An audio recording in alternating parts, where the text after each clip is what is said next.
guess that is the most important question to answer, why, because then everything else follows, whether it's how much, how, by whom, etc. But Hitachi has pioneered IT and OT, and you have this IoT platform that you are now kind of looking at and driving leadership in the thought leadership in. What are your interventions on the IoT platform, and how are you taking it forward?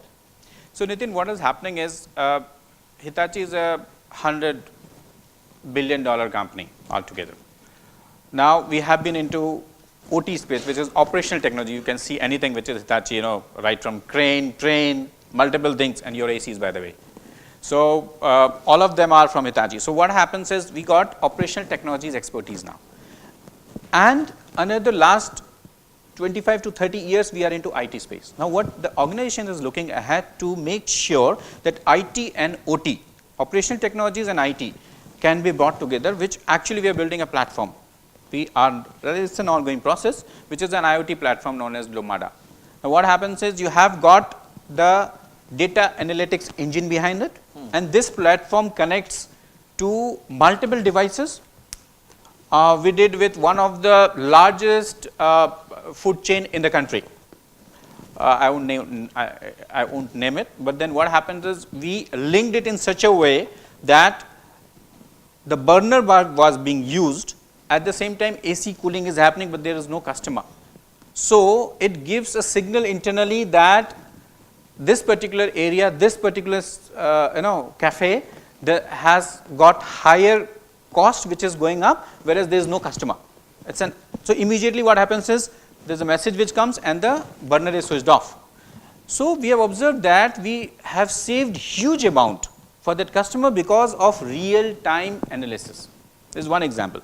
Now we talk about other things like, you have got Uber and all. Now there are organizations like service providers are getting into providing free Wi-Fi to a customer. The moment I am going from one location to another and I get free Wi-Fi in Uber, my data goes to the service provider and they will know how am I working. Then they can actually start advertising me what actually I am looking for. So it's kind of amalgamating and giving a big difference in which the whole digital world is moving. Great. Thanks for that input. Rahul, you advise a lot of companies into advertising, how to make advertising work, how to make digital work. You use the Google double-click device to kind of ensure optimization of the advertising mix. What have been your experiences in this area, and how would you tell us major advertisers are moving in the direction of making sure that digital becomes relevant, potent, and synergistic with the other elements of the marketing mix, which is the theme for the session? So first of all, I'm from the 2009 batch, and it's great to be back. Yeah, he's our alumni. Give him a hand. And thank you. So why I said that was because way back in 2009, we had Professor Nirmala Kumar, who was a very distinguished professor who was visiting us as a visiting faculty. And I think he was at that time in the London school. And what he said is something that I still have memories of, which is that you guys. So I was specializing in marketing, and he said that you guys realize that the highest you will ever go to would be a CMO, a chief marketing officer, and you'll never have the respect of the organization because you will always be a cost center, right? Because it's very easy to kind of spend money on building a good creative, a good ad, and spend money on media. Anyone can do that, right? If it's about spending money, anyone can do it. But that's the highest you will get to, right? 9 years forward, and I'm very, very happy to say that I think mostly because of digital, marketing has kind of transformed itself, right? It's no more a cost center. It actually is a profit driver. It is one of the largest and it has the potential to be the most significant channel for growth.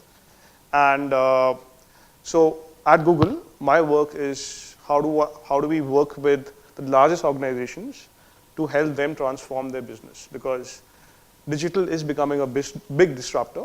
And if you do not, if you don't change yourself, then it's quite possible that you're going to get wiped out. And there are enough and more examples. So you can think of, let's say, Airbnb. Airbnb completely disrupted the hotel ecosystem, right? Great change. You look at Uber. It's transformed the entire cab industry, right? Established cab networks in London, New York are all kind of suffering because of it. Here in India, look at what Jio has done. Suddenly, it disrupts with the new innovation of absolutely free data, free services, right?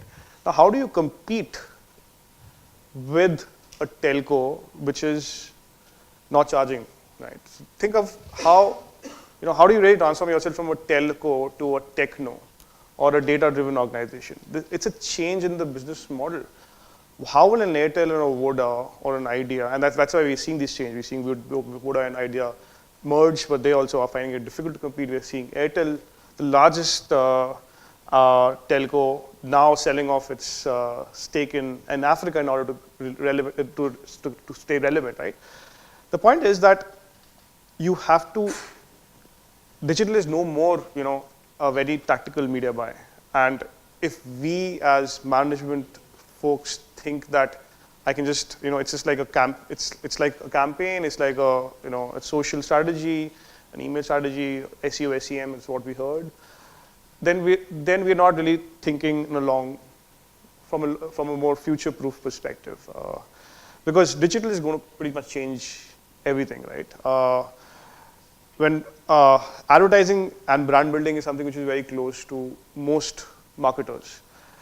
We often think of advertising as something which is intrusive, boring, disrespectful, irritating. You go to a website, you find so many ads, right? Half of them are not relevant to you. Can you flip that around and can you make advertising useful for the consumer? And that's a personal goal that I'm kind of driving at Google, where I work with the large organizations in helping them achieve that, because then you're not just we heard the case of storytelling, because you have to build your brands, right? You have to have that. Brand building has changed in the last few years. So how do you kind of remain relevant in this age? So take, for example, for instance, I'm traveling to Japan, right? And I go to the ANA's website and I book a flight ticket. Let's say if ANA has a collaboration with, let's say, a Marriott, right? Now, we know that hotels in Japan are extremely expensive, very, very expensive. That's why they have the concept of capsule hotels. But if Marriott knows that, okay, here's a guy who's a platinum member of mine and high on lifetime value, can I give him a deal, a good deal, which I don't want to give to anyone else? But they also go and check with the local availability of a Marriott room in Tokyo. Only if there is a room available, which will otherwise go waste. Because think of, hotels and flights are inventories which are perishable. If you don't use today, there's no value, a few hours later. So they see that, okay, there is inventory which is available in Tokyo. Here's a guy who's a platinum member, long time, high on LTV. Can I give him an offer, which I would otherwise not give to anyone else, right? So think of supply chain, think of demand forecasting, think of analytics, all coming together to give you an offer. And for a consumer, how do I feel? I say, wow, I know that it's expensive, but I'm getting a great deal here, and I'm probably the only one who's getting it. So, and look at this example, and you can extend it. So think of a telco, for example, right? Airtel or a Voda would say that, you're going to Japan, why don't bother about buying a local card there or a matrix at the airport, just take an international roaming pack from us, right? Or think of education. We also know that cabs in Japan are the most expensive in the world. If you just Google it, you'll figure that atrociously expensive, right? So can a Hertz or a Avis reach out to you and say that, you're traveling to Japan, why don't you just rent a car at the airport? So what are you doing? You're also educating. You're making advertising useful, right, to the consumer. And at the same time, you're growing revenues for all of these industries, which may not be owned by the same guys, but they're kind of related. So that's the future of marketing, really, as I see it. Excellent, very good. Ratnesh, you represent Vodafone, which is a classic example of a good amalgamation of digital and classic school marketing mix elements. You also are looking at business transformation in Vodafone, and Vodafone, I understand, has taken the digital issue to the logical next level, which is not only about communication mix or advertising mix, but about how the way you run business and how you do business. So you have a process transformation which is digitally led, as I believe, which includes supply chain and operations and various other processes that you have in system. You have a digitalization of the consumer, which is again process driven in terms of kind of heightening and getting the consumer to have the right consumer experience. And you have a very interesting dimension of digitalizing the employee and digital interventions with the employee to make him more engaged. So that is actually taking the digital concept beyond merely advertising, communication, promotion, etc., into a new level of how you run a company. That is extremely interesting, and maybe you'd like to share with us what exactly Vodafone is doing in these areas. Sure, thanks Nitin for that question. One of the occupational hazards of working for a telecom company in India at this point of time is that you get referred to as a case in all sorts of discussions. Thank you, Rahul, for that brief. I think it makes my job a little bit easier. But at Vodafone, we, and particularly the work that I do, which is really work with enterprise customers, I'm lucky in the sense that I get to see not just about what we are doing and what we are going through on the digital space. A lot of it, honestly speaking, really kind of catalyzed by what Reliance Jio has done in our sector and kind of opened up the game for everybody. But also we get to see a lot of what other companies and customers are doing. And as kind of putting all of that together, we look at, as a framework, we look at digital really on 3 pillars, and they are not separate 3 different distinct items, but they're really very well interconnected, and you mentioned 3 of them. So the first one is what we call as digital business. Now, digital business is about saying that in your keynote address, you referred to EBITDA as being a key parameter or metric that you should be looking at, not just market share and revenues. So digital business is really about how digital has a potential to transform business models. Rahul gave the example of Airbnb, Uber, etc. These are digital native or born digital companies where you start from scratch. You really don't have any legacy to kind of worry about, and then you start building a business using all the latest available tools, technologies, communities, etc. that you have, and you build a completely digital business. Now there, when you come to, and as you mentioned, 80% of the companies that all of us here will deal with will be people who are not really born digital or not born or native digital. And therefore, if you're working for a car company, a bulb company, or a soap company, the fact is that ultimately you've got products and goods or services to sell which don't really come from a digital background. So digital business refers to how do you use available digital mindset, and that's the other thing. So before I come there, the whole thing about digital is, I think one of the myths is we confuse digital with technology, because we see it and experience it from the point of view of devices and automation and stuff like that. We believe digital is technology, which it is not. Technology is just one of the enablers of digital, which is of course an enabler of business. So the whole thing is about how to use a digital mindset to kind of restate your business model. I mean, for example, Hindustan Unilever has, and I don't know whether they've done this globally, but in India for sure, they have clearly defined, saying that while earlier, and the mecca of consumer marketing for all of us, right? At least way back in my generation, everybody wanted to first work in HUL. I don't know if that's still true on campus now. But the fact is that everybody wanted to work in levers. Why? Because you got to learn consumer marketing there, through the ropes. Either you were a levers guy or you were a P&G guy. And all of these guys told you that we were into segmenting customers. So if you're selling shampoo, you look at demographics. And if I'm selling Clinic, I will sell it to a certain TG. If I'm selling Sunsilk, I will sell to a certain different TG. And here are very nicely segmented buckets of customers I have. I will communicate one thing to each of them in those buckets. And that's how I run my business.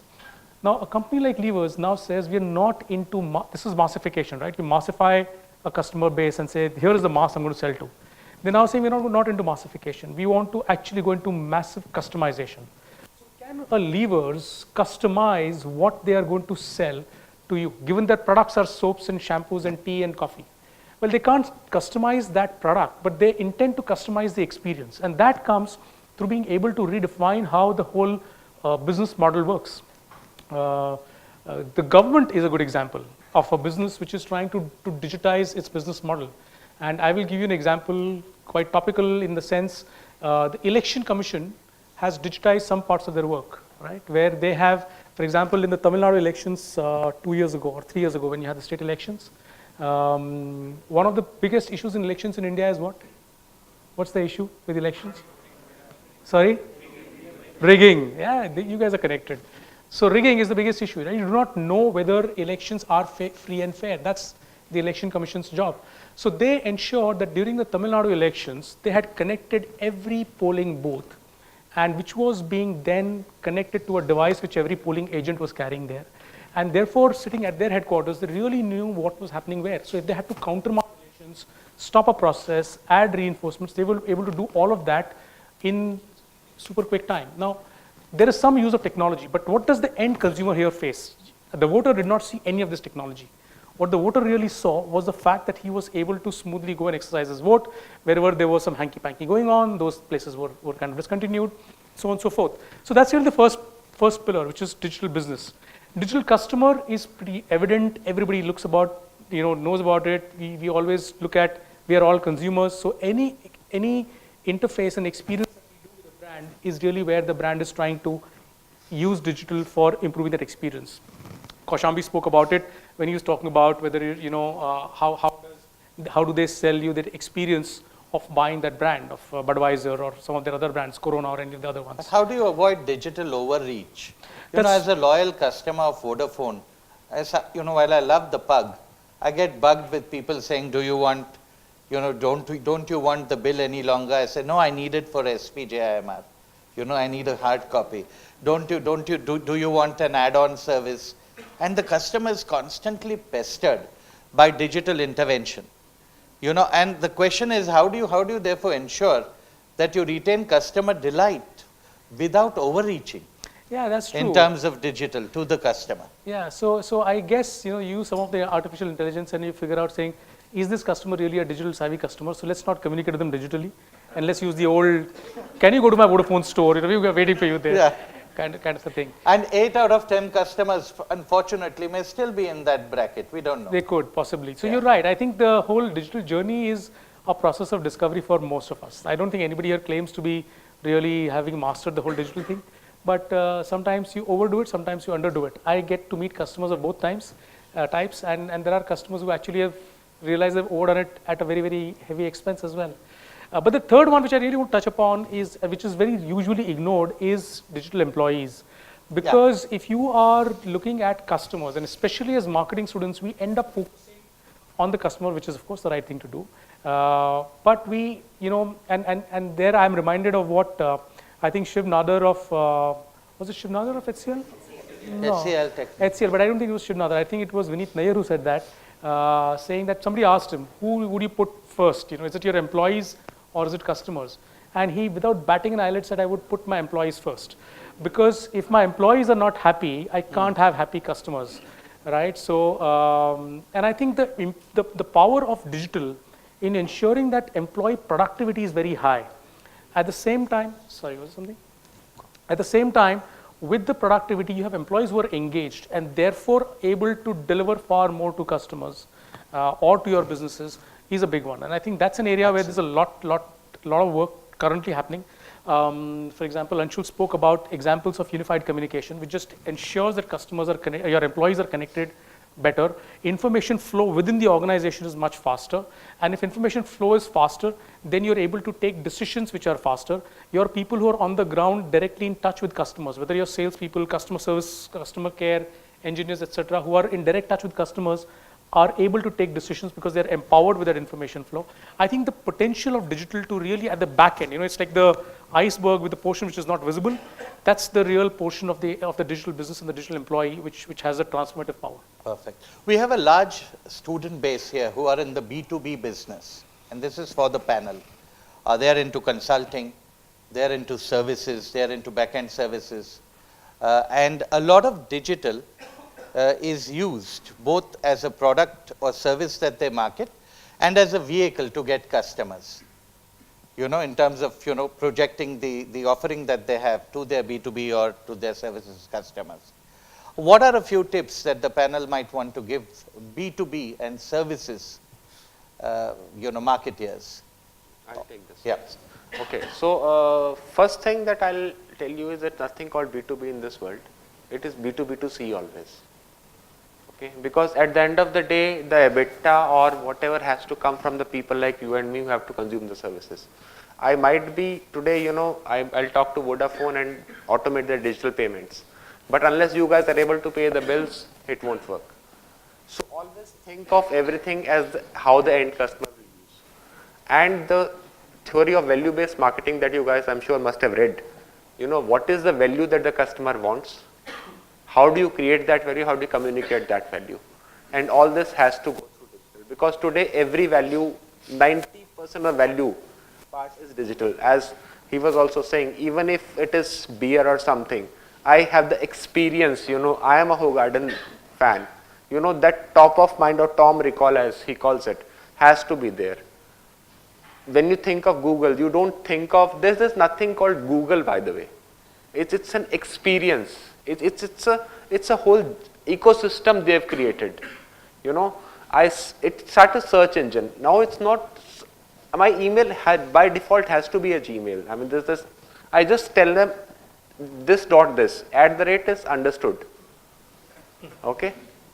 Because, that's the whole ecosystem or whole value system they've created. They found out what you and I were looking for, and basis my search, everything is discovered, and they know what dress I'm wearing and what toothpaste I use and what shaving cream I use, and that's being marketed to me. So this whole digital is ultimately being transferred to the customer. So as students or as people who will be the industry leaders of tomorrow, my fundamental thing to you would be look at the holistic experience, and that's what we at Razor are also doing. When I talked about not only credit card, debit card, net banking, about new things like Bharat QR, APS, and so on and so forth. Look at the whole ecosystem, look at what value it is adding and how you are communicating that value. That's digital marketing. Ratnesh, maybe Anshul as well. Would you have a message or two for our students in terms of the skill sets, the attributes that they need to focus on, coming as they are back into the industry in senior positions? So, what is the key is when we talk about digital marketing and the way it is going forward, and it is more interactive than what the old marketing ways are. The content is the key, and content has to have the context. If we don't, typically what happens is we say digital marketing is the way to go. For example, you would have heard the company name Wish. Last 5 years, it is one of the largest advertiser on Facebook, and it is more than $1 billion now. We speak about Amazon. From 2002 to 2008, it was one of the largest advertisers on Google, and then where it is. So what happens is people go back and they said, let's start putting everything on digital. But if it is without context, then the crowd will not be pulled. That is the key. Even Google algorithm makes sure that the context has to be right. So that is the key. We have to understand why, how, and what needs to be done, taking what Atul said, the customer at the central place, and then move ahead. If we start thinking in that direction, then automatically everything will start coming up. If we start going that because everybody is doing, so we should do it, maximum time, it happened in .com, bubble as well. Any company with .com used to, the share price used to go up. So it has to be why, how, and what we need to do, so that we start aligning to the customer journey. And that's the way it is. Ratnesh, what would you expect, as Vodafone from a bunch of students like this? I mean, what I'll keep that short because, so let's look at it like this. You talked about B2B services and what kind of attributes. So what comes to my mind is we do this, what we call as NPS surveys. NPS stands for Net Promoter Score. Those of you who've not read about that, it's a very interesting concept in especially services marketing, but even in products. Now we ask customers, what do they think about us? what do they think about our competition. And when it comes to the sales and marketing community, the people who really interact with the customers from a selling point of view, what I hear customers, irrespective of geographies that we've done this, say the single most important thing that the customers look for in sales and marketing people in B2B, especially in services where we come from, is does the person understand my business? That's all. So to my mind, if there's a single point agenda which a B2B sales marketing person needs to have, it's got to be just that. How well do you understand your customer's business? Do you have a framework, a model to be able to understand what his business is? What is he trying to achieve and do? And if you do that, then the next step is, of course, how will you add value? The point that Rahul made earlier, what really is the value you're adding? What problem are you solving for him? So to me, it's just knowing the customer's business really well and then being able to solve some serious and some meaningful problem for him. Just one small point. At the end of the day, the customer's customer is also your customer. Sure. And therefore, from a B2B perspective, you have to take it one step further and look at where the product is going. As you said, it converges, and there's no strict B2B regimen. True. But that is the kind, in services again, in consulting, which is a large chunk of what our students do, the whole digital revolution will come to bear in terms of how businesses are run going forward. Rahul, a few last words in terms of how to make digital work, if you like.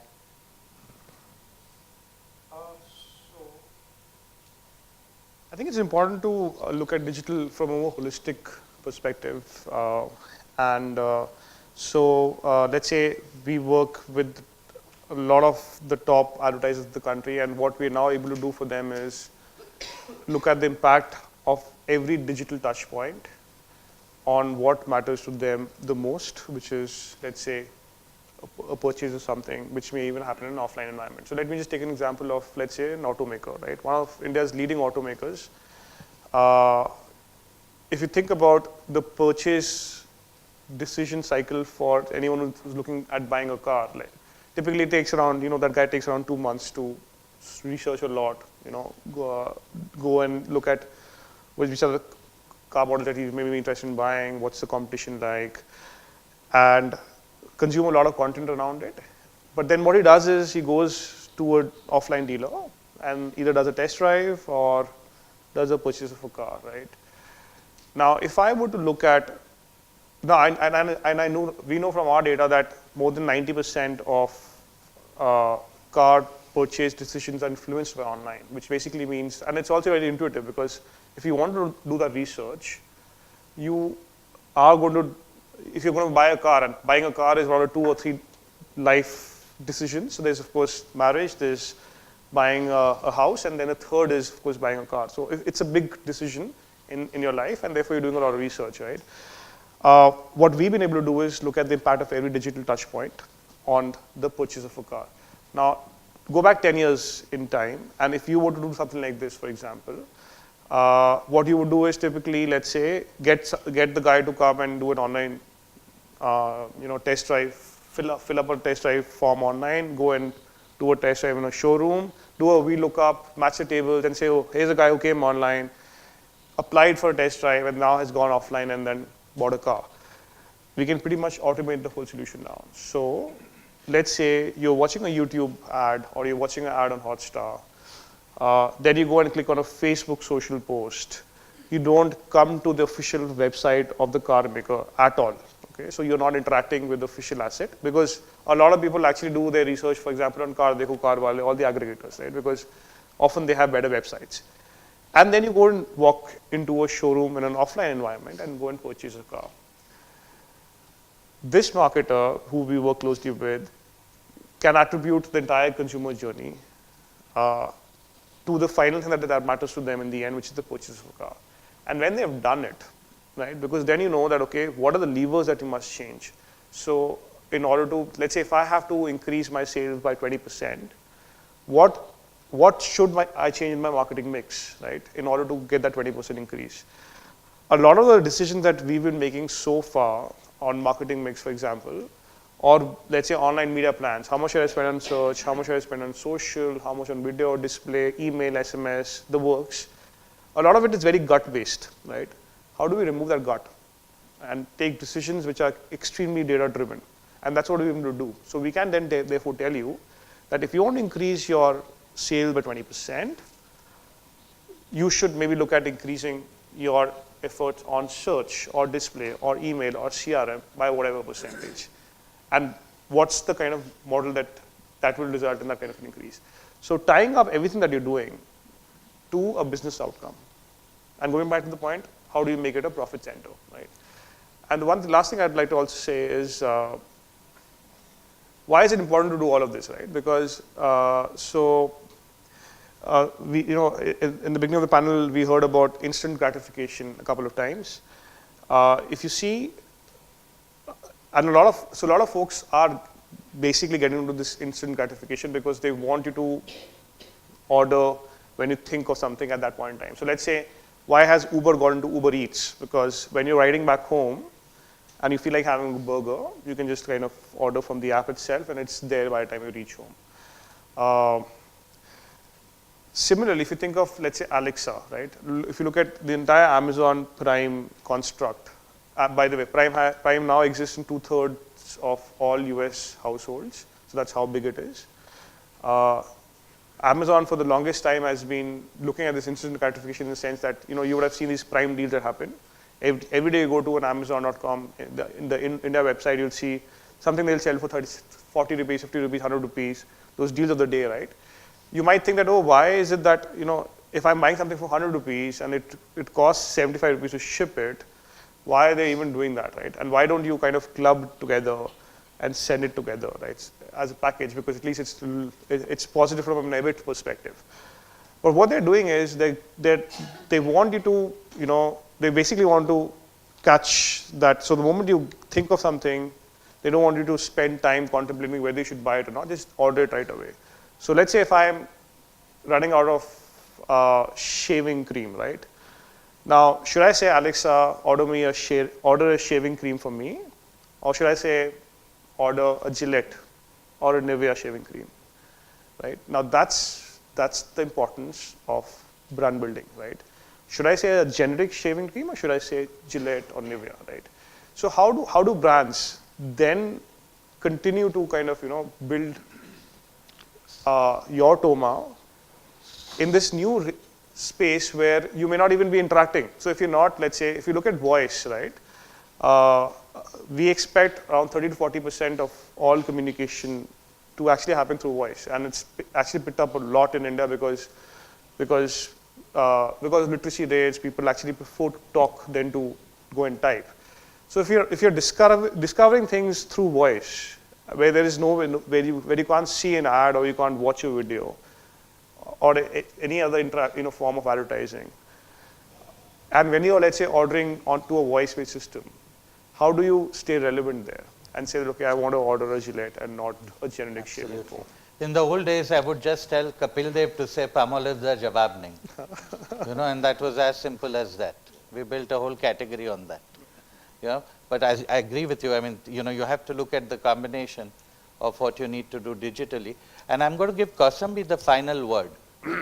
This whole debate of online, offline, remote versus touch and feel, especially the sampling and the taste, and all of that. And if you were to, advise my student friends here on how to kind of integrate the two and make it work together, what would be your final words? Yeah. So let's say the first thing which I say, and I've learned it, like, consumer is the boss.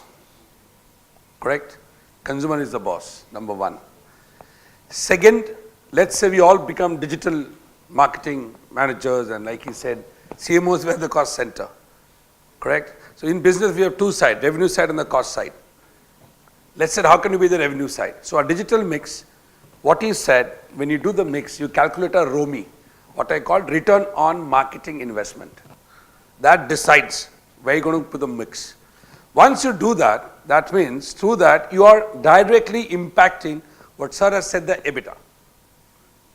Correct? Ultimately, at the end of the day, we go to business, or we can be professor, which is too tough actually. I mean, I would never. Just for the record, I do both. Okay,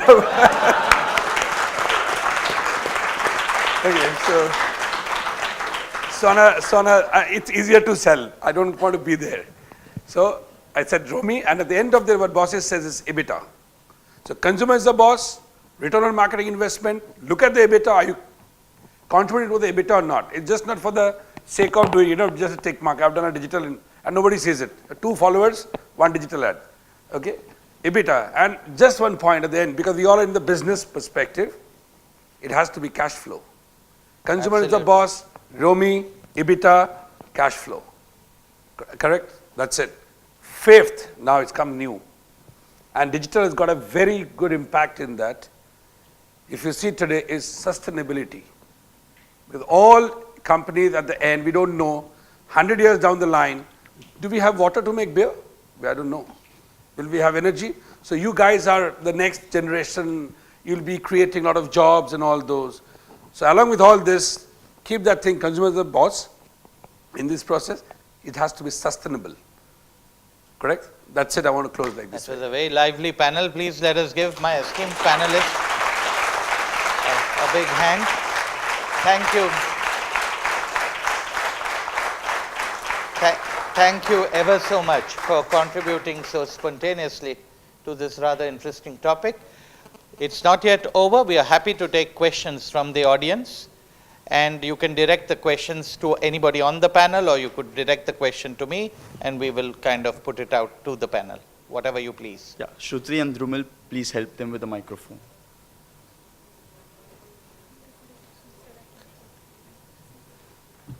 I request the audience to please keep the questions direct and short. Good afternoon, sirs. It was really a nice discussion. My question is for Mr. Rahul and Mr. Atul Mehta. Mr. Rahul, you have said that digital marketing has created disruption in most of the marketing companies. And you took the example of Airbnb, Uber, and other industries. Now, my question to you is because Mr. Atul has already said that there's no differentiation between B2B and B2C. But in this particular case, the examples that you have taken is a consumer buying decision in which the speed is very fast. But there are industries in which buying process has certain steps. And these steps are to be followed in such a way that there are certain statutory guidelines which needs to be followed. And there are multiple cognitive minds working together to make that decision a success. There's an example. For example, if Cummins wants to sell its generators to L&T for some industrial purpose. So I just want to know the future of digital marketing for these kind of industries. How it can be an enabler or a disruptor. So I would say that digital would still play a big role when it comes to, let's say, enhancing processes. Maybe not digital marketing, because if you've kind of figured out that a Cummins wants to sell it to an L&T only, then the traditional marketing cycle, which is your awareness, consideration, intent, and then purchase, does not really come into play because that contract has been done, right? But then can technology then help you streamline the process, make the transformation faster? That's something that definitely is happening. If you look at typically the entire IT model, right? There was a time when all IT engagements were based on an RFP followed by a bespoke solution that an IT company like an Infosys, Wipro, or a TCS would then make for a client outside of India. Now all of that has changed. So you probably would have heard about the advent of cloud-based technologies, right? Where everything's on the cloud, which actually democratizes the whole process. You don't have to be really big enough to be able to contract a TCS or a Infosys, because a lot of these solutions are now available on the cloud, right? So we spoke of, I think there was an example of Gmail, for example. SPJMR's email-based system is actually based on Gmail, and so is the case with most education institutes or large corporates. What you're doing is you're basically buying packages, which are cloud-based packages, right? So technology can be a big enabler here. Maybe not digital marketing, but digital definitely can play a big role. Atul, if you'd like. I'll add 2 more points. You took the Cummins selling to L&T. As he rightly said, they don't need marketing because it's being made for L&T. But in this whole thing, what digital will do is simplify this whole process of selling and of realizing, obviously, the payment. That's what we do. Okay. And another thing that it will help is it will also help me get the reverse feedback, because L&T will take the generator today, they might need to replace it after 5 years, 10 years, whatever the life is. So L&T or Cummins here will keep on this continuous feedback coming in, that how do I make my next generator better. And they tomorrow, not only L&T, they might sell to a Jindal also, and they might use that experience. That is where the digital comes in. So digital might not be digital marketing, it's the whole ecosystem or the whole experience that I talked of earlier. If I may add a little bit to what Atul is here saying, it is not only about Cummins selling to L&T. Cummins will eventually have to sell to 25 other customers, and some of them would be in North Africa or in sub-Saharan Africa. The whole concept of acquisition of customers, lead generation, enquiries, conversion of enquiries into orders, identification of pain points, all this can be digitally monitored. What used to be interpersonal one-on-one will continue. You cannot take away the relationship from a B2B. But the enablers to strengthen that relationship will be digitally driven. So that's what we are saying. So it is digital with the classical mode, and how they work together. Yeah, sorry. I would add a point out here. What happens is, in this context, what happens is, typically when there is a sophisticated item, buyers are not one single buyer. There are multiple buyers involved into it, and with multiple companies. So what they start doing now, what is the trend is, they start writing white papers, they start educating customer. Now the moment you start educating customer and making him more skillful, the objective is that he comes your part, and we have seen this happening. So if you go, for example, my own organization, Hitachi, you go and find out, you will get huge material about how technology works, why it is the way it is, and how it can be further improved.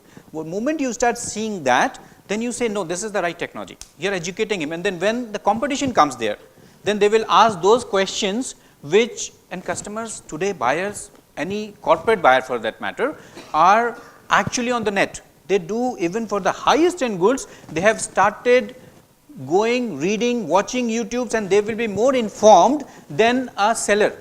You know, at times we find that when we go to the market, they have more knowledge about my product than what I am carrying. So it is very relevant that you have to bombard the information with a contextual in nature. It has to be relevant, where you start making interaction, and then you can start following the customer, and then the deal starts happening. By the way, if this is done right, it is observed that minimum 10% of your revenue goes very high. So B2B marketing, which is very slow in moving, has started seeing trend now wherein people are investing in this particular affair. Sir, I'll ask the next question, sir. So good afternoon. Good afternoon to the panelists. My question is, industry today, or us as a society today, we are constantly being exposed to a plethora of new technologies which are coming in.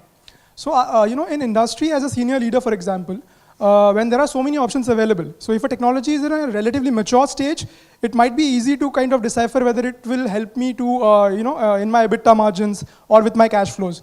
But what if there are particular technologies which are in a relatively a very nascent stage as of now, and you have a plethora of such options available? How do you kind of choose, amongst these technologies, which might later on, give you a competitive advantage? Ratnesh, would you like to handle that, or any of you? You?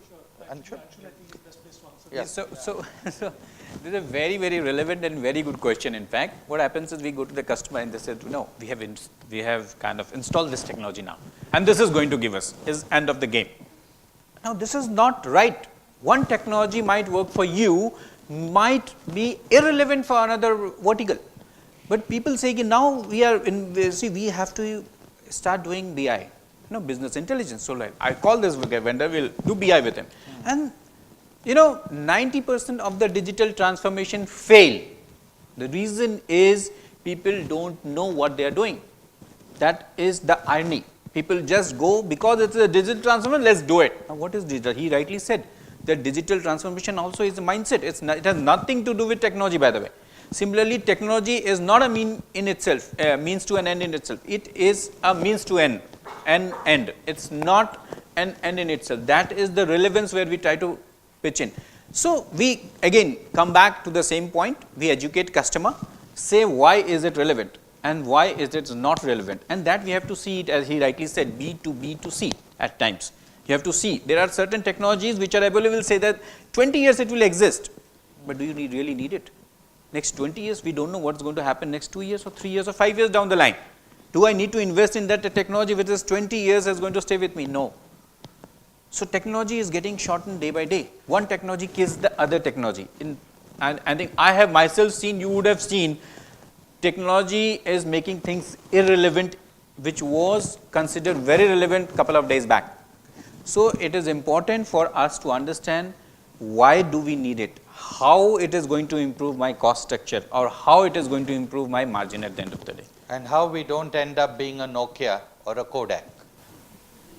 Yeah, if I could just add on to that, so you're absolutely right. There are a lot of options, and it is extremely important to really, for most organizations, to actually do a thorough study before they buy, because most of these technology/platform decisions are difficult to port out, right? So if you've bought, then you are kind of stuck with it, right? And if you kind of bet on a technology or a solution which is not evolving as fast, then that kind of does affect your business. And we've seen organizations suffer because of which. So much so that in 2014, Harvard Business Review published a gem of an article, so read it if you can, which talks about the rise of the chief marketing technologist. They advocate a new role of a CMT, a chief marketing technologist, because they think that the current organization structures that exist in most large organizations do not favor the new changing dynamics of the industry, right?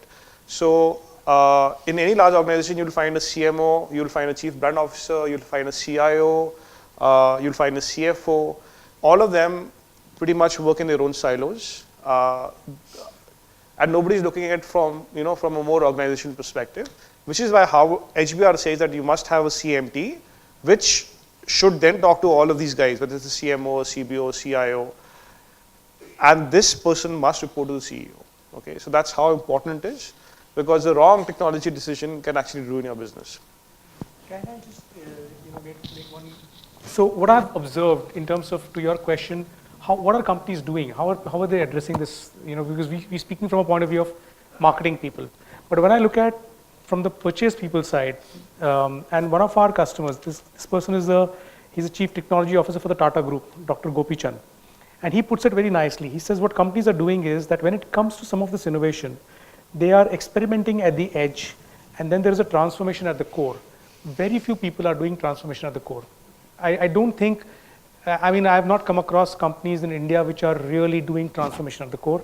At the moment, it's experimenting at the edge, which is going on. So these are low risk, low cost changes which people are making. Sometimes you're forced to make a decision, which is a large decision, but it's often because somebody else came and disrupted the business.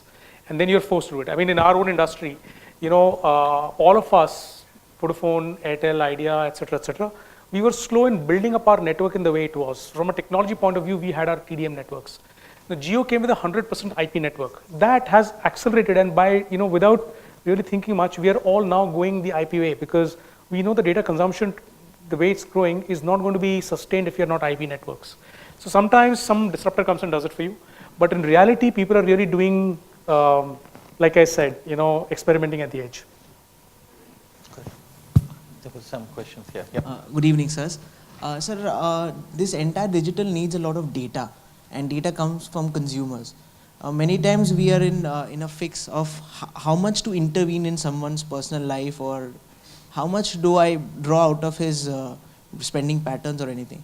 So how does the entire ecosystem draw a line of where do I stop, where does his privacy start? And because for it to sustain, it has, we need a lot of value. So how do we do it? Would you like to take that? How do you respect the privacy of the customer? Whose data that you want? Otherwise you'll be a Facebook. Otherwise you'll be a Facebook if you don't do this. So if you're familiar with this new landmark regulation, it's called GDPR, which is General Data Protection Regulation, which the EU is kind of leading with. So because a lot of companies have not been as self-regulating.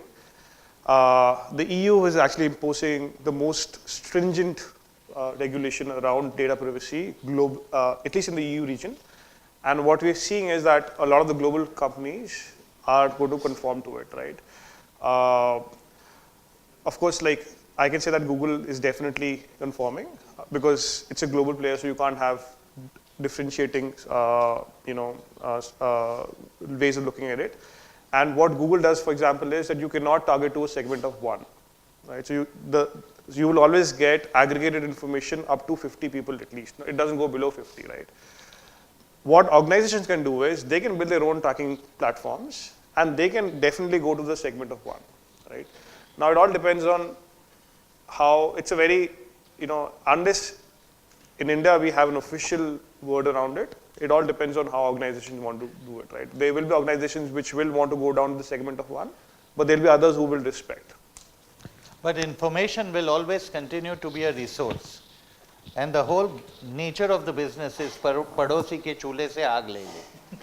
And if you have to do that, you have to know what is going on in the padosi's chula and who is creating that commotion.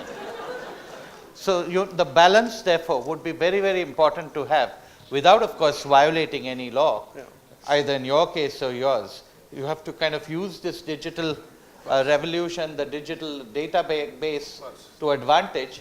A little bit of violation of privacy when you're looking at so much data. You want to know who the black card woman is as she walks in, and you're shooting her while she is walking in. You might even get her off guard. Now, those are the kind of travails of the business which will be which we'll have to live with. But at the end of the day, you got to be responsible. They're responsible. The whole concept is about governance. And 9 out of 10 Indian corporates, and many of those that I have served on the board on, may rate between 3 to 5 on governance. So the question is therefore a mindset and approach on governance, which overrides not only digital, but everything that we do in the running of businesses. Right, I think it goes beyond legal provisions. I think it's a reflection, and to what extent we are going to allow privacy, individual privacy to be violated and data to be used, to my mind, is a function of the culture of the society. What do we really accept as a done thing? So if you do not feel violated, if some part of your information is used by somebody without your permission, and if that is generally acceptable in the society, saying this is fine, because I get an offer. Look, finally, if that marketer used my information and gave me a 50% off, do I really mind it? If I don't, and if majority of people don't, then that will be the normal, right? And the second check on that really is what Professor just said, which is about what's really the ethic or the governance standard with at least large leading marketing companies operate with, because they set the standards. If tomorrow a Vodafone or a Levers or a Honda is going to use or Google is going to use your information without your consent, what stops any of the smaller guys from doing it, right? Because then there's nothing to differentiate from. These are similar norms like advertisement regulations are there. Absolutely. In digital marketing, norms are there, regulations are there. Of course. Are they there? I don't know. So not really, not very strong in India, but most advertisers self-government. So most advertisers actually have the right special laws. But there's no equivalent of Advertising Standards Council of India in digital, except that digital, being one element of the advertising mix, can be directed, if there are problems on digital in terms of propriety, can be directed to the ASCII. Because digital is not alien to the advertising mix. Yeah, so the Advertising Standards Council would still, in my view, have domain ability to actually opine on. They're very active. Yeah. Let me tell you, they're very active. ASCII today is very active. I mean, if you do something which is not very compliant or very well governed, I mean, ASCII can sue you. They're very active. It's not about the hoardings nowadays or the TV advertisement. They are equally active for the digital advertisement also. Yeah. Just the last question for the day. Good afternoon, everyone. My question is that due to saturation in Tier 1 cities, most of the companies and businesses are now looking to Tier 2 cities and the rural in terms of capturing extra market share and businesses. So, sorry, sir. No, you can go and Yeah, question. yeah. So, I mean, at least the FMCGs are now looking more towards tier 2 cities and rural. So, these customers in these areas might not necessarily have the technological or digital, they do not have the technology right now in terms of equipment and everything. So, how do businesses actually now move towards there, and how do they capture the market? So they follow the digital evolution in rural. My friend here is from PGDM. We're going to be starting the capstone soon. You'll realize as you kind of move out, as you move down the order, as you move from tier 1, tier 2 to semi-urban to rural, you catch how digital is evolving there. It's like how modern trade started with class 1 and metro and is now down to class 3, 4 and semi-urban. So you'll follow that trend, and as the 6 lakh or 7 lakh, 6 crore or 7 crore out of the 125 crore ki hamari janta will go digital, you follow that movement. But before you go to rural, urban is not yet digital. So you don't have metro and class 1 towns that are fully digital. You cannot wish away the large part of the audience that is not digitally savvy, or even if it is, that doesn't buy on digitally driven considerations. They may be digitally savvy, but they may be influenced in terms of the purchase beyond the digital approach that is made to them. So you have to recognize that you're dealing with, in different sectors, a large part of the audience which isn't really there. So while it is digital sweeping, there's a large part of the audience in various sectors where digital is not the primary reason why the purchase is being made. Now, this is the humility which digital marketing advocates and those that are determining the future of digital need to have. And we need to help digitalize, like my friend here is doing, digitalize India as fast as possible, and then monitor how it is evolving so that we reach newer geographies and newer consumer segments that may either not be digitally savvy or may not buy digitally if they are savvy. So that's the process you need to follow. And don't think of digital only as a channel for reaching out to your customer. Like I said, digital also enables your business to reach out those tier 5, tier 6 towns through automating or digitizing your own processes and your employees. The supply chain, which my friend talked about earlier, the supply chain, the operations processes, the IoT processes, which my friend there talked about, those impact companies and the way they do business, regardless of whether it's urban or rural. I'll add one more thing. Sitting in this room, we are very badly and sadly mistaken that tier 2, tier 3 is not digitalized. They are, okay, and the acceptance is very high there. You will face a lot of resistance when you throw in a new thing in this room, because I have 10 options. They don't have any option. That's what my earlier theory of competing with cash was. Somebody who's never paid digitally, you take anything to him, he'll lap it up. Today all of us have 6 or 7 wallets and 10 or 20 credit cards and some tons and tons of all the schemes floating in. You give those guys one thing, they'll lap it up and they'll be loyal. And that's what initially I also said, make it vernacular, make it pervasive, make it inclusive. Sabka saath, sabka vikas. That's what. तो अच्छी बात है, सबका साथ सबका विकास, लेकिन दरभंगा में पैसा लेके भाग ना जाए. We have to be careful that the collections come in as well, and processes have to supplement digitalization. Yeah. Thank you, audience, for your enthusiastic participation. On behalf of the entire SPJIMR family, we extend our heartfelt thanks to all the panelists for taking time out to visit our campus and interacting with our students.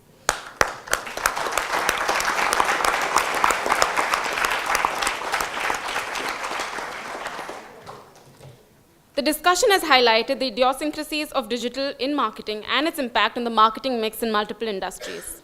We look forward to your visit again, and we also hope that you enjoyed interacting with our students. I request all panelists to accept our token of appreciation. We now request Manita and Sunaina, students of the marketing specialization, to present mementos to the panelists. I don't know who you're going to. Kausambi Roy. Yes, Mr. Kausambi Roy.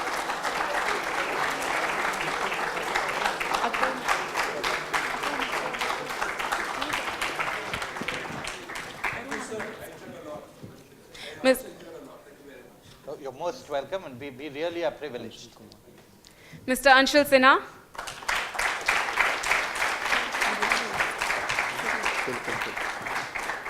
Mr. Rahul.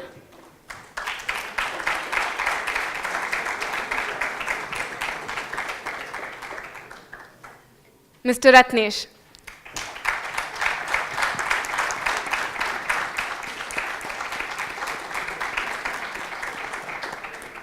And Mr. Atul.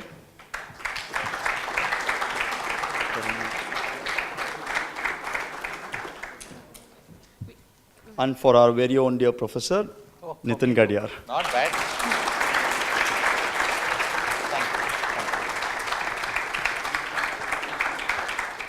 We thank Dr. Ranjan Banerjee, Professor Prem Chandrani, Professor Abbas Ali, Professor Anjali Malik, Professor Ashita Agarwal, Professor Neelendra Pawar, Professor Sunny Arora, Professor Kulkarni, Professor Nitin Gadiyar, Professor Ratika Gore for their support and encouragement. A very special thanks to all the administration staff of PGPM for their support in organizing the event.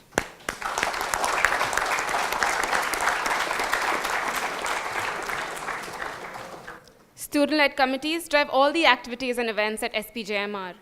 Committees help our participants understand how to influence without power, a critical component of teamwork and management. Team Samavesh was composed of members from the Industry Integration, Infrastructure, and Public Relations Committee. We also had volunteers from the Alumni, Placement, and Cultural Committees, and the Speak Up and Business Consulting Clubs. Team Samavesh, please make yourselves heard. Thank you, guys.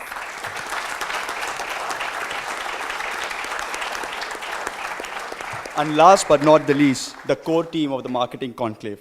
Pratik, Somava, Sunaina, Nupur, Navdeep, Kunal Mahajan, Alankar, Drumil, Devrishi, Saurabh, Rishi, Rahul, Smriti, Dheeraj. A big round of applause for them.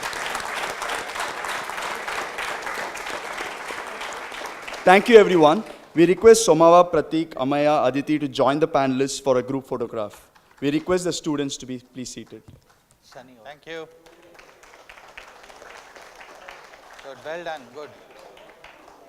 Please be seated. Guys, please be seated. So the winners for quiz are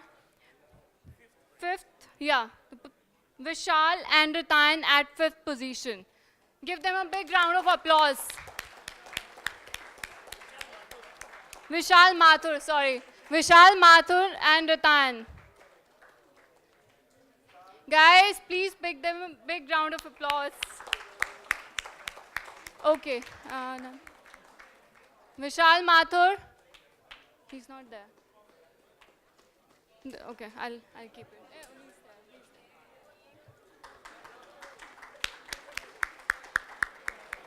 Please help him. Okay. Harihar at 4th position.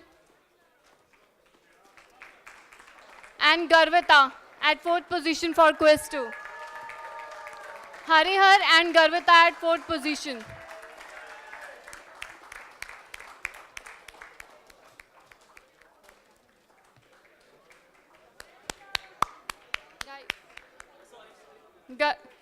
Garvita at 4th position for quiz 2.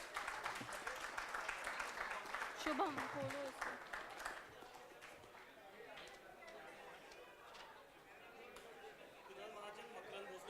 Kunal Mahajan and Makrand at 3rd position.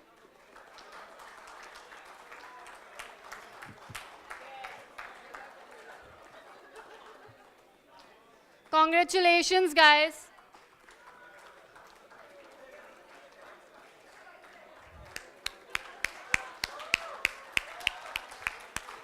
Sarvanan and Krishna Kohli at 2nd position.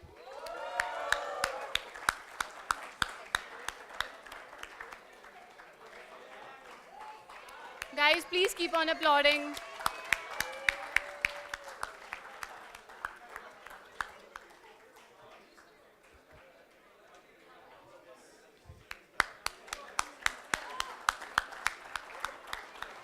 Okay, Sunaina and Namit at 1st position. Congratulations to the winners. Congratulations, Namit. Congratulations to all the top 20 winners. Thank you. Yeah, thank you, ma'am, for giving away the gifts. Thank you each and everyone who came early and participated in this quiz. Thanks each and everyone. Congratulations to the winners again. Thank you.